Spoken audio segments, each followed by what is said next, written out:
Early game, and now Fate. Yeah, Croco looking to make his way in. No more face breakers available, and the showstopper not there just yet.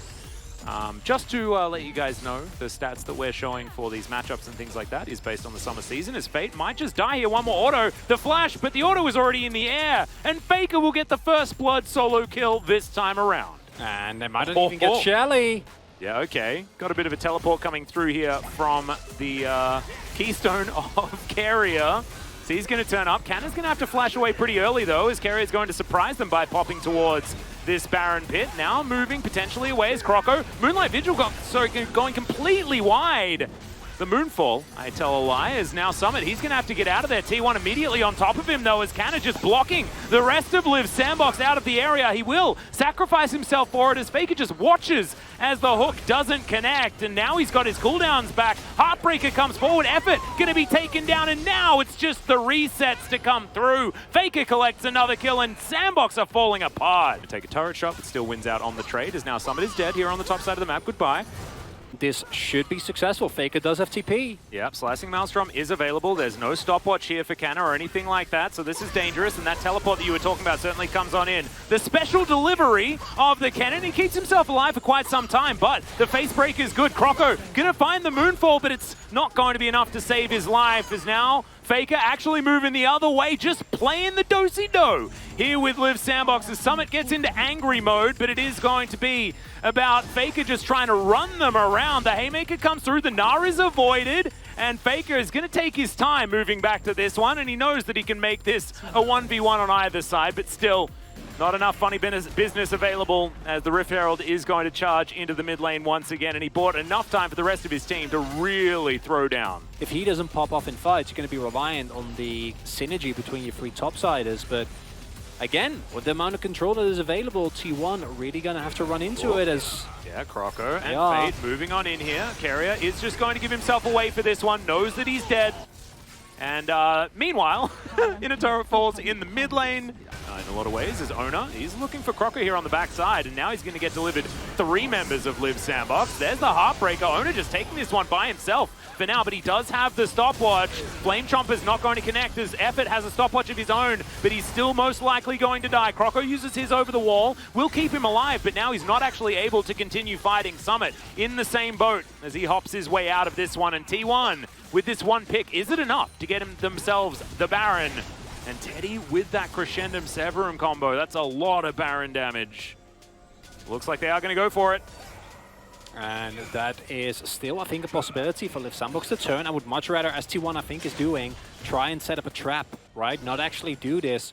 Wait for them to walk in. Are going to start it after all, because this is now another Liv Sandbox. If you can find them here, if you can take down, hit those multi-man ultis, yeah. T1...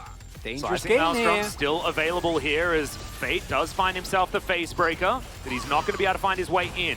Teddy with the Graviton, but no Moonlight Vigil, and T1 do just back away, not biting off more than they can chew in this instance. And the result of that is that now Liv Sandbox, they can shove mid and possibly take control of the bot side jungle as well. And that could give them an easy avenue into a second Infernal Drake. And while the gold lead is still there for T1, we're seeing how Liv Sandbox using the pressure that they have available with this threatening combo. Oh dear, Canna gonna get his face broken yet again as Summit moves on forward. There's a Slicing Maelstrom, finds himself the stopwatch, but it's not going to keep him alive, just smashed into the wall, this Baron. Super Mega Death Rocket will spot it out. And Canna waiting over to the side. So second Infernal does go over to Liv Sandbox, and T1 feeling the pressure. They want to be able to take this one. They burst it and stolen. This is the team of Steelers, and it's going to be Croco's turn this time. And now T1 try to look for the fight to salvage it. They take down both. As now the dive on forward, the Superplex is good from Fate, but he may just die, as Summit is the last man standing that has a Baron wrapping around him. I say that a little bit ahead of time, but I don't think Fate's going to survive this one. And that's exactly right. He goes golden for a moment to buy some time for his Gnar. He is still going to fall down. So that is one Baron, but it's a good steal there from Liv Sandbox that deny yet another opportunity for T1 to grab themselves the Infernal Soul. The downside, of course, is that while you get the Baron, you give up basically everything. And now T1 with the counter push, death timers are pretty long at this point, Atlas. Yeah, we are 35 minutes into this game, so Teddy should be able to start ripping through this inhibitor turret. And it's basically an afterthought. They're going to back away before taking down the inhibitor. 2 inner turrets remain. T1 trying to keep them in position as there's the Moonlight Vigil. A lot of damage as Prince. Faker now looking for him. He's got a huge target. I mean, Faker just needs to get in there with a couple of spells and he's dead. Teddy going to use his QSS to stop that hook from being anything to worry about.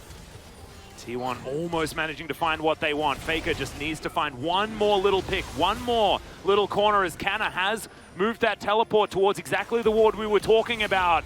Prince now eating through some honey fruit as in goes Owner, and there is the slicing Maelstrom. ×Canna gets rid of Prince from the team fight, but my God! Summit and Croco obliterate the bottom lane of T1! And the top side of Liv Sandbox have done their job, and now it looks like it is going to be 3 Drakes going over to Liv Sandbox. And the trigger does get pulled, but it doesn't end well for T1 as that backline dive coming into full force. A very split up fight as Croco... Yeah. Oh no. Faker should be able to finish him off here as, yeah, the Diana is going to fall. Owner's going to be able to get the resets, and now Fate is going to be in trouble as well. The Haymaker does absolutely nothing. Summit trying to come forward looking for more, but maybe he's just put himself in position to be taken down here. The Facebreaker is going to connect. As now Owner heartbreaks, but yeah, I think the heartbreak belongs to Summit this time around as Faker just pops to as many different directions as he is likely to go. Anar comes down, but the drill is not going to connect onto Faker. And it's only a matter of time, and that is going to be the finish. They complain, you gotta imagine as well that as Liv Sandbox, if you lose this one, it's gonna feel bad. Double teleport coming in. Yeah, Fate might be met by T1 though. All 5 members now just collapsing on top of him. The Mimic Distortion will get Faker in there as he moves back to the first one, then the second one. And he is going to be able to at least deter Fate from getting on over there. I was a bit scared for the Liv Sandbox mid laner, but survives in the end. Hurry. Okay, beautifully done. As that has just given them a Baron. Because now without Thresh, how are you supposed to actually approach the sitting duck? And that is a very comfortable Baron. Of course, I think the condition of the map was also one of the large reasons why that Baron was free, as well as the Infernal Soul that T1 has. So, an extraordinarily firm leading position. 3 minutes left on the Elder. I mean, does T1 wait for that one? You're not going to be able to use your Baron if you're going to wait for it, though, because I have a feeling this Baron push should be able to win you the game. But Baron doesn't guarantee you win fights, though, Atlas. So you need, surely you need Elder. And then if you wait long enough, you can sync up Elder and Baron, and then you can get both, and then you should definitely be fine. If you want to take it safe. Yeah, if T1 are having flashbacks, is it flashbacks to the Jin Air series, or is it flashbacks to the Nongshim series? Yes. Yeah, I agree. It's touche. Yeah, it's probably a lot of those. And also, let's not forget that T1, in their heyday, and this is of course very, very far away, but they were the most notorious for turning these exact type of situations around. Yeah. And I gotta imagine that's also the fear that you have here, because even with the deficit, everyone is basically approaching full items. The power of Liv Sandbox is still something that you need to respect. But you see here the shoving power coming through. I don't know if they can handle it as Sandbox. Especially when Faker can just dive forward with impunity. Looking for Croco here, is going to do a fair bit of damage. The Moonfall finally comes out, but it just doesn't do enough damage. Teddy going to get redemption from the side as in goes Fate. But now he's trying to 1v1 against Teddy. Immediately he uses the QSS flash to get out of the way. The Showstopper hits the wrong target. And now Prince is in trouble. Owner just diving on top of him. The Gnar onto Owner, but he's got a GA. He's absolutely fine. And Prince, not so much. No fountain for you, unfortunately. And T1, with a snap of their fingers, take down the Nexus.